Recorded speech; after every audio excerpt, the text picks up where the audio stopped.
India വീണ്ടും കുതിക്കുന്നു. ഭൂമിക്കടിയിൽ നിന്ന് ഊർജ്ജം. എത്തരത്തിലാണ് ഈ ഭൂമിക്കടിയിൽ നിന്ന് ഇന്ത്യ ഊർജ്ജം ഉണ്ടാക്കുന്നത്? നമ്മൾ കേട്ടിട്ടുണ്ട് കടലിൽ നിന്ന് ഊർജ്ജം, തിരമാലകളിൽ നിന്ന്, ഡാമിൽ നിന്നൊക്കെയാണ് സാധാരണഗതിയിൽ ഊർജ്ജം ഉണ്ടാകുന്നത് അല്ലേ അതെ. നമ്മൾ. പിന്നെ അതുപോലെ തന്നെ കാറ്റിൽ നിന്ന്, അതുപോലെ തന്നെ പിന്നുള്ളത് സൗരോർജ്ജത്തിൽ നിന്നാണ്. അപ്പോൾ ഭൂമിക്ക് അടിയിൽ നിന്നും ഊർജ്ജം സ്വീകരിക്കാൻ കഴിയും, ഭൂമിയിൽ നിന്നും ഊർജ്ജം സ്വീകരിക്കാൻ കഴിയും, ഇല്ലെങ്കിൽ അതിനെ നിന്ന് വൈദ്യുതി ഉൽപ്പാദിപ്പിക്കാൻ കഴിയും എന്നുള്ളതാണ്. നമ്മുടെ എന്തായാലും ഭാരതീയ ദർശനം തന്നെ നമുക്കറിയാമല്ലോ. അതായത് പഞ്ചഭൂതങ്ങൾ എന്ന് പറയും. പഞ്ചഭൂതങ്ങളിൽ നിന്നും ഊർജ്ജത്തെ ഉൽപ്പാദിപ്പിക്കുന്ന ഒരു രാജ്യമായിട്ട് ഇന്ത്യ മാറിക്കൊണ്ടിരിക്കുന്നു എന്ന് വേണമെങ്കിൽ നമുക്ക് ഒരു ഉം. ആലങ്കാരികമായിട്ട് പറയാൻ കഴിയും. അതുതന്നെയാണ് വായുവിൽ നിന്ന് നമ്മൾ കാറ്റിൽ നിന്ന് ഊർജ്ജം ഈ പറയുന്ന വൈദ്യുതി ഉൽപ്പാദിപ്പിക്കുന്നു, കടലിലെ തിരമാലകളിൽ നിന്ന് അതായത് ജലത്തിൽ നിന്ന് ഉൽപ്പാദിപ്പിക്കുന്നു, സൗരോർജ്ജത്തിൽ നിന്ന് അതായത് അഗ്നിയിൽ നിന്ന്, അതായത് ഈ താപവൈദ്യുതിയിൽ നിന്നൊക്കെ നമ്മൾ സൗരോർജ്ജവും ഈ സൗരോർജ്ജത്തിൽ നിന്നും ഒക്കെ ഉപയോഗിക്കുന്നു. അതുപോലെ ഭൂമിയിൽ നിന്ന്, പക്ഷേ ഭൂമിയിൽ നിന്നെന്ന് പറഞ്ഞാൽ മണ്ണിൽ നിന്നല്ല, അത് മണ്ണിനടിയിൽ നിന്നുള്ള താപോർജ്ജത്തിൽ നിന്നാണ് ഈ വൈദ്യുതി ഉൽപ്പാദിപ്പിക്കുന്നത് എന്നുള്ളതാണ്. അതായത് ജിയോ തെർമൽ എനർജി എന്ന് പറയും. ജിയോ തെർമൽ എനർജി ഉപയോഗിച്ചാണ് ഭാരതം ഇത്തരത്തിൽ, അത് വിദേശ രാജ്യങ്ങൾ പലതും ഇത്തരത്തിൽ വൈദ്യുതി ഉൽപ്പാദിപ്പിക്കുന്നുണ്ട് എന്നുള്ളതാണ്. ഈ മഞ്ഞുമൂടിയ സ്ഥലങ്ങളില്ലേ, മഞ്ഞുമൂടിയ ഈ പറയുന്ന യൂറോപ്യൻ രാജ്യങ്ങളിൽ പലതും അവിടെയൊന്നും ഡാമിൽ നിന്ന് വൈദ്യുതി ഉൽപ്പാദിപ്പിക്കാൻ കഴിയില്ല. കാരണം വെള്ളമൊക്കെ ഐസായിട്ട് കിടക്കുകയാണ്. വെള്ളമൊക്കെ മഞ്ഞ് കട്ടിയായി പോകും. അപ്പോൾ അതിൽ നിന്ന് ആ പ്രഷറിൽ നിന്ന് ഉണ്ടാക്കാൻ കഴിയില്ല. അതുപോലെ തന്നെ സൂര്യപ്രകാശവും കുറവാണ് പല ഉം. മേഖലകളിൽ, യൂറോപ്യൻ രാജ്യങ്ങളിലും ഒക്കെ സൂര്യപ്രകാശവും കുറവാണ്. പിന്നെ കാറ്റിൻ്റെ ഊർജ്ജം, കാറ്റും ഈ പറയുന്ന വലിയ തണുപ്പാണ് എങ്കിൽ കൂടി അവിടെ വിൻഡ് മില്ല് പ്രവർത്തിക്കാൻ കഴിയുമെന്നാണ് എനിക്കതിനെപ്പറ്റി വലുതായിട്ട് അറിയില്ലെങ്കിൽ പ്രവർത്തിക്കാൻ കഴിയുമായിരിക്കും കാറ്റുണ്ടെങ്കിൽ. ഇനി കാറ്റില്ലെങ്കിലോ, ഒരുപക്ഷെ കാറ്റില്ലാത്ത അന്തരീക്ഷമാണെങ്കിൽ അതും പ്രായോഗികമല്ലല്ലോ. അപ്പോൾ അവർക്ക് പൂർണ്ണമായിട്ട് ഇന്ധനങ്ങളെ ആശ്രയിക്കേണ്ടി വരും, പ്രധാനമായും ഫോസിൽ ഇന്ധനങ്ങളെയൊക്കെ, അല്ലെങ്കിൽ ഗ്യാസ്, പെട്രോളിയം പ്രോഡക്റ്റ്, ഡീസലുകൾ, അപ്പോൾ ഇതുപോലുള്ള കാര്യങ്ങൾ. പക്ഷേ അതിന് അപ്പുറത്തേക്ക് അവരെന്ത് ചെയ്യുന്നു എന്ന് പറഞ്ഞു കഴിഞ്ഞാൽ ഭൂമിയിൽ മണ്ണിനടിയിലേക്ക് വലിയ തോതിൽ ഒരു തുരങ്കമുണ്ടാക്കും. ഒരു ഭൂപാത കിണറെന്ന് പറയും. ഉം. ആ കിണറുണ്ടാക്കിയിട്ട് ഭൂമിയുടെ അടിയിൽ ചൂടുണ്ടല്ലോ, താപമുണ്ട്. ഉം. അതായത് ഭൂമിക്കടിയിൽ ലാവയുണ്ട്.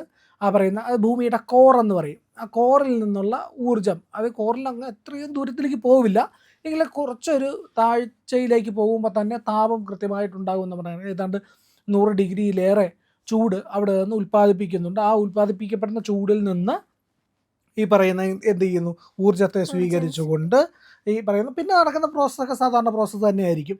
ആ പ്രോസസ്സിലൂടെ തന്നെയാണ് വൈദ്യുതി ഉൽപ്പാദിപ്പിക്കുന്നത് എന്നുള്ളതാണ്. അങ്ങനെ ജിയോ തെർമൽ എനർജി ഉപയോഗിച്ചുകൊണ്ട് ഭൂമിക്കടിയിലെ താപത്തിനെ ഊർജ്ജമാക്കി മാറ്റുന്ന ഒരു പ്രക്രിയ. ആ പ്രക്രിയ വിദേശ രാജ്യങ്ങൾ, ഈ പറയുന്ന യൂറോപ്യൻ രാജ്യങ്ങളിലൊക്കെയാണ് സാധാരണഗതിയിൽ ചെയ്തു വരുന്നത്. അതിപ്പോൾ ഇന്ത്യയുടെ ലഡാക്കിൻ്റെ മേഖലയിൽ കൂടി നമ്മൾ പരീക്ഷിക്കുന്നു. ആ പരീക്ഷണം വിജയമായിരിക്കുന്നു എന്നുള്ളതാണ്. അപ്പോൾ ഇന്ത്യ സ്വയം വലിയ കുതിപ്പുകളിലേക്ക് മാറുന്നുണ്ട്. ഓരോ ഘട്ടങ്ങളിലും നമ്മൾ ഓരോ ദിവസവും കേൾക്കുന്നുണ്ട് ഇന്ത്യ ആ ക്ലബിലേക്കെത്തി, എലീറ്റ് ക്ലബിലേക്കെത്തി, മാർസ് ക്ലബിലേക്കെത്തി, ഇല്ലെങ്കിൽ ഏതാണ് ഈ പറയുന്ന മൂൺ ക്ലബിലേക്കെത്തി. അതുപോലെ തന്നെ ഓരോരോ ക്ലബിലേക്ക് നമ്മൾ ഇങ്ങനെ എത്തിക്കൊണ്ടിരിക്കുകയാണ്. അപ്പം നമ്മളുടെ കയ്യിൽ ഏതൊക്കെ, ഇപ്പം ഭൂഖണ്ഡാന്തര ബാലിസ്റ്റിക് മിസൈലുകൾ, ബങ്കർ ബസ്റ്റർ മിസൈലുകൾ, ഇങ്ങനെയുള്ള മിസൈലുകളൊക്കെ നമ്മൾ നിർമ്മിക്കുന്നു. നമ്മൾ ഈ പറയുന്ന എലീറ്റ് ഫോഴ്സിലേക്ക് നമ്മൾ മാറിക്കൊണ്ടിരിക്കുന്നു. ലോകത്തിലെ ഏറ്റവും ശക്തിയേറിയ എയർഫോഴ്സായി കഴിഞ്ഞ ദിവസം അങ്ങനെ ഒരു വാർത്ത വന്നിരുന്നു അല്ലേ. അപ്പോൾ ഇതുപോലെ നമ്മൾ ഓരോരോ മേഖലകളിലും അമേരിക്കയും റഷ്യയും ചൈനയും ഫ്രാൻസും ഒക്കെ മാത്രം കൈയടക്കി വെച്ചിരിക്കുന്ന, അല്ലെങ്കിൽ യൂറോപ്യൻ രാജ്യങ്ങൾ മാത്രം കൈയടക്കി വെച്ചിരിക്കുന്ന, പാശ്ചാത്യ രാജ്യങ്ങളുടെ കുത്തകയായിരിക്കുന്ന പല മേഖലകളിലേക്കും, അത് ശാസ്ത്ര മേഖലയിലാവട്ടെ, സാങ്കേതിക മേഖലയിലാവട്ടെ, സൈനിക മേഖലയിലാവട്ടെ, നമ്മൾ എല്ലായിടത്തേക്കും കടന്നു ചെല്ലുന്നു.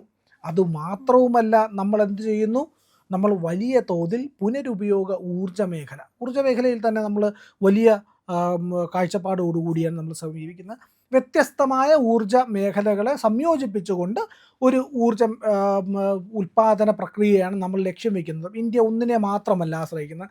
നമ്മൾ സൗരോർജ്ജത്തെ ആശ്രയിക്കുന്നുണ്ട്, ഈ പറയുന്ന ഡാമുകളെ ആശ്രയിക്കുന്നുണ്ട്, അതുപോലെ തന്നെ കടൽ ഇത്രയും വലിയ കോസ്റ്റൽ ഏരിയ ഉള്ള ഒരു രാജ്യം വേറെ ഉണ്ടോ? വലിയ കോസ്റ്റൽ ഏരിയ ആണല്ലോ. അപ്പോൾ അത് ഉപയോഗിക്കുന്നുണ്ട്.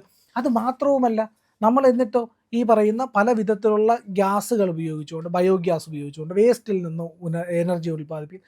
ഇങ്ങനെയുള്ള പല രീതിയിലുള്ള ഊർജ്ജ ഉൽപ്പാദന പ്രക്രിയയിലും ഇന്ത്യ ഏർപ്പെടുന്നുണ്ട്. അതിലാണ് ഇപ്പോൾ വലിയ വഴിത്തിരിവുണ്ടായിരിക്കുന്നത്. ഇന്ത്യയുടെ ഭൂമിക്കടിയിൽ നിന്ന്. വലിയ കണ്ടെത്തൽ, ഉം. അതായത് ഇന്ത്യയുടെ ഭാവിയെ നിർണ്ണയിക്കാനായിട്ട് ആഗോളതാപനം അടക്കമുള്ള പ്രശ്നങ്ങളിൽ ഇന്ത്യ എന്ത് നിലപാടെടുക്കുന്നു എന്നുള്ളത് ലോകരാജ്യങ്ങൾ അടക്കം നോക്കിയിരിക്കുകയാണ്. ഉം. അവിടെ ഒരു വലിയ ചുവടുവയ്പ്പാണ് ഇന്ത്യ നടത്തിയിരിക്കുന്നത്. ഇന്ത്യ ഒരു മുന്നോട്ട് പോക്ക് നടത്തിയിരിക്കുന്നു. ഇത് ഇന്ത്യയുടെ വികസന സ്വപ്നങ്ങളെ സാക്ഷാത്കരിക്കാനായിട്ട്, അല്ലെങ്കിൽ ഇന്ത്യയുടെ ഊർജ്ജ പ്രശ്നങ്ങളെ മറികടക്കാനായിട്ടുള്ള ഏറ്റവും വലിയൊരു സാധ്യതയായിട്ട് കാണാം. ഭാവിയിലേക്കുള്ള ഒരു കരുതുവെക്കൽ എന്നൊക്കെ പറയുന്ന അതെ, അതെ. പോലെ ഇത് നമ്മൾ വികസിച്ചുകൊണ്ടിരിക്കുന്ന രാജ്യമാണ്, വികസിത രാജ്യമാണ്. അപ്പോൾ ഈ മോദിയുടെയൊക്കെ 10 വർഷം തികഞ്ഞപ്പോൾ ഒക്കെ എത്ര മാറ്റങ്ങൾ ഉണ്ടായി എന്നൊക്കെ എല്ലാ മാധ്യമങ്ങളും ഇങ്ങനെ പറഞ്ഞ പോലെ, അപ്പോൾ കുറച്ച് നാളൂടെ കഴിയുമ്പോൾ ഒരു 5, 10 വർഷം കഴിയുമ്പോഴത്തേക്കും ഇന്ത്യക്ക് ഇതൊക്കെ കൊണ്ട് വലിയ രീതിയിൽ നമ്മൾ വളർച്ചയുടെ ഉന്നതിയിലേക്കൊക്കെ എത്തുന്ന ഒരു അതെ. രീതിയിലേക്കായിരിക്കും. അപ്പോൾ ഇത് അതോടൊപ്പം ഈ ഊർജ്ജോൽപാദനം ആവുമ്പോൾ സാധാരണക്കാരിലേക്കും ഇപ്പോൾ അനുഭവിക്കുന്ന പല പ്രശ്നങ്ങൾക്കും അന്നൊരു ഉത്തരമാകും. ആ ഒരു സാഹചര്യം നിലനിൽക്കുന്നില്ലേ? അതെ, തീർച്ചയായിട്ടും. അതായത് ഇപ്പോൾ നമ്മൾ നേരിടുന്ന പ്രധാനപ്പെട്ട കാര്യം എന്താണ്? നമ്മളുടെ കയ്യിൽ അറ്റോമിക് എനർജിയുടെ ഉപയോഗിച്ചുകൊണ്ടുള്ള വൈദ്യുതി ഉൽപ്പാദന ഉം. സംവിധാനങ്ങളിലുണ്ട്. അപ്പോൾ അതെല്ലാം അതിന് ആക്ഷേപങ്ങൾ വരുന്നു. ഇത് പരിസ്ഥിതിക്ക് നല്ലതല്ല, മനുഷ്യന് നല്ലതല്ല, അപകടങ്ങൾ ഉണ്ടാവും എന്നൊക്കെ ഉള്ള വിമർശനങ്ങൾ വരുന്നുണ്ട്. അപ്പോൾ നമ്മൾ സസ്റ്റൈനബിൾ ഡെവലപ്മെൻറ്റ്, സുസ്ഥിര വികസന മാതൃകകളെ നമ്മൾ പിന്തുടരുകയാണ്. ആ സുസ്ഥിര വികസന മാതൃകകളിൽ ഏറ്റവും പ്രധാനപ്പെട്ടതാണ് പുനരുപയോഗ ഊർജ്ജം എന്ന് പറയുന്നത്. നമ്മൾ ഒരു ഇന്ധനവും കത്തിക്കുന്നില്ല. ഈ മണ്ണിനടിയിലുള്ള ഈ ഭൗമ താപത്തെയാണ് ഉപയോഗിക്കുന്നത്. അവിടെ ഒരു ഇന്ധനവും കത്തിക്കുന്നില്ല. ഭൂമിക്ക് ദോഷകരമായിട്ടുള്ള ഒരു പ്രക്രിയയും നടത്തുന്നില്ല. കൃത്യമായിട്ട് ഒരു കുഴിയെടുക്കുന്നു, നേരെ മണ്ണിനടിയിലേക്ക് പോകുന്നു. ഒരു കിണറാണ് രൂപീകരിക്കുന്നത്. ആ കിണറിന് 2 അടിയിലേക്ക് 2 സ്ഥലത്തായിട്ട് പാരലലായിട്ട് 2 കിണറുകൾ നിർമ്മിച്ച് ഉം. അതിനകത്തേക്കാണ് ഈ യന്ത്രവിന്യാസം നടത്തുന്നത്. ആ യന്ത്രവിന്യാസത്തിൽ നിന്നാണ് ഊർജ്ജത്തെ സ്വീകരിക്കുന്നത്. ആ ഊർജ്ജത്തിൽ നിന്നാണ് വൈദ്യുതി ഉൽപ്പാദിപ്പിക്കുന്നത്. ആ വൈദ്യുതിയാണ് നമ്മുടെ രാജ്യത്തിന്, അതും ലഡാക്ക് പോലുള്ളൊരു മേഖലകളിലാണ്, ഉം. ഏറ്റവും റിമോട്ടായിട്ടുള്ള മേഖലകളിൽ, ഇത്തരത്തിലുള്ള ഹില്ലി ഏരിയകളിലൊക്കെയാണ് ഇത് നടപ്പിലാക്കുന്നത് എന്നുള്ളതാണ്. അപ്പോൾ തന്നെ നമുക്ക് അറിയാൻ കഴിയും, ആ മേഖലകളുടെ വികാസവും കൂടി, ഉം. ഏറ്റവും റിമോട്ടായിട്ടുള്ള മേഖലകളുടെ വികാസവും കൂടിയാണ് രാജ്യം ലക്ഷ്യം വെക്കുന്നത്. വൻ കുതിച്ചുകയറ്റമാണ്. ഭൂമിക്കടിയിൽ നിന്ന് വൈദ്യുതി ഊർജ്ജം ഉണ്ടാക്കുക. ഉൽപ്പാദിപ്പിക്കുന്ന ഒരു ഊർജ്ജം കണ്ടെത്തുന്ന ഒരു രീതിയിലേക്ക് നമ്മുടെ ഭാരത സർക്കാർ മുന്നേറിയിരിക്കുന്നു എന്നുള്ളതാണ്. ഇത് ഇപ്പോൾ ഭാരതത്തിൻ്റെ പല മേഖലകളിലും ഇത് പരീക്ഷിക്കാൻ കഴിയുമെന്നാണ് പറയപ്പെടുന്നത്. അതുപോലെ തന്നെ ഇപ്പോൾ നമ്മൾ ഇന്നത്തെ പ്രധാന വാർത്തകളിലൊന്നാണ് ഈ പറയുന്ന പോലെ ഹൈഡ്രജൻ ട്രെയിൻ അതെ. നമ്മൾ ഉദ്ഘാടനം ചെയ്തു. അത് ഒരു വലിയ മാതൃകയാണ്. കാരണം ഈ പറയുന്ന ആഗോളതാപനത്തിൻ്റെ പ്രശ്നങ്ങളെ നേരിട്ടുകൊണ്ടിരിക്കുന്ന ആഗോള അന്തരീക്ഷത്തിൽ നമ്മൾ അതിൻ്റെ ഒരു ബദൽ മാർഗ്ഗം മുന്നോട്ട് വയ്ക്കുകയാണ്. രാജ്യത്താകമാനം ഇനി ഇത്തരത്തിൽ നൂറുകണക്കിന് ട്രെയിനുകൾ ഓടും. ഹൈഡ്രജൻ ഉം. എനർജിയിൽ ഓടുന്ന, ഹൈഡ്രജൻ കത്തിയാൽ തന്നെ അന്തരീക്ഷ മലിനീകരണം ഉണ്ടാവില്ല. കുറച്ച് വെള്ളം മാത്രമാണ് ബാക്കി വരുന്നത്. അപ്പോൾ ശുദ്ധമായ ജലം ഉണ്ടാകുന്നു എന്നുള്ളതാണ്. അപ്പോൾ ഇത്തരത്തിൽ നമ്മുടെ രാജ്യത്തിന് വളരെയധികം പുരോഗതിയിലേക്കും, അത് സുസ്ഥിരമായിട്ടുള്ളത്, എന്നാൽ പ്രകൃതിയോടൊപ്പം ഇണങ്ങി നിൽക്കുന്നത്, ഈ എഥനോൾ, പെട്രോൾ വരുന്നു. ഉം. ഇതുപോലുള്ള പല കാര്യങ്ങൾ, പൂർണ്ണമായി എഥനോളിൽ തന്നെ ഓടുന്ന വാഹനങ്ങൾ വരാൻ പോകുന്നു. അപ്പോൾ ഇതെല്ലാം ഭാരതത്തിൻ്റെ മുന്നോട്ട് പോക്കിനെ സഹായിക്കും, വികസനത്തെ സഹായിക്കും. ആ വികസന സ്വപ്നങ്ങൾ ലോകത്തിൻ്റെ നെറുകയിലേക്ക് ഇന്ത്യയെ ഉയർത്തും. ഇന്ത്യ അങ്ങനെ ഉയർത്തപ്പെടുമ്പോൾ തന്നെയും ഉം. ലോകത്തിന് ഒരു പുത്തൻ മാതൃക കൂടി നൽകുകയാണ്. ഞങ്ങൾ പരമ്പരാഗതമായ ഒരു വികസന മാതൃകയല്ല, പകരം പ്രകൃതിയോട്, ലോകത്തോട്, ലോകാസമസ്ത സുഖിനോ ഭവന്തു എന്നൊക്കെ നമ്മൾ പറയുന്നുണ്ടല്ലോ, അതുപോലെ ലോകത്തിന് മുഴുവൻ സുഖം പകർന്നുകൊണ്ട്, ക്ഷേമം പകർന്നുകൊണ്ട്, ഐശ്വര്യം പകർന്നുകൊണ്ടാണ് ഇന്ത്യയുടെ വികാസം എന്നുള്ളതാണ്. അതാണ് ഇപ്പോൾ ലഡാക്കിൽ നമ്മൾ കണ്ടെത്തിയിരിക്കുന്ന, അല്ലെങ്കിൽ നമ്മളുടെ ഭാരതം നേടിയിരിക്കുന്ന ഈ വലിയ വിജയം എന്നുള്ളതാണ്. ഭൂതാപക്കിണറിൽ നിന്നുള്ള ജിയോ തെർമൽ എനർജി ഉപയോഗിച്ചുകൊണ്ടുള്ള, ഭൂമിയുടെ സ്വാഭാവിക ചൂടിനെ ഉപയോഗിച്ചുകൊണ്ടുള്ള വൈദ്യുതി ഉൽപ്പാദന പ്രക്രിയയാണ് ഇന്ത്യ ഉം. വിജയകരമായിട്ട് നടത്തിയിരിക്കുന്നത്. 1000 മീറ്റർ താഴത്തിലുള്ള 2 കിണറുകൾ 14,000 അടിയിലധികം ഉയരത്തിലാണ് കുഴിച്ചിരിക്കുന്നത് എന്നുള്ളതാണ്. അതിലാണ് ആദ്യത്തെ 1 മെഗാവാട്ട് പൈലറ്റ് ഭൂതാപ വൈദ്യുത പദ്ധതി പരീക്ഷണാടിസ്ഥാനത്തിൽ നമ്മൾ സ്ഥാപിച്ചത്. അത് വൻ വിജയമായി മാറി എന്നുള്ളതാണ്. ഇത് ലഡാക്കിൻ്റെ ഭാവി മാറ്റും.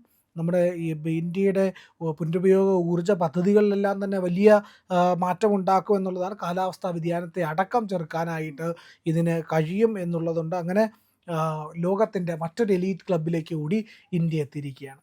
പ്രിയപ്പെട്ടവരെ, ഇന്ത്യ ലൈവ് ഇനിയും സബ്സ്ക്രൈബ് ചെയ്തിട്ടില്ല എങ്കിൽ ഇന്ന് തന്നെ അത് ചെയ്യണേ.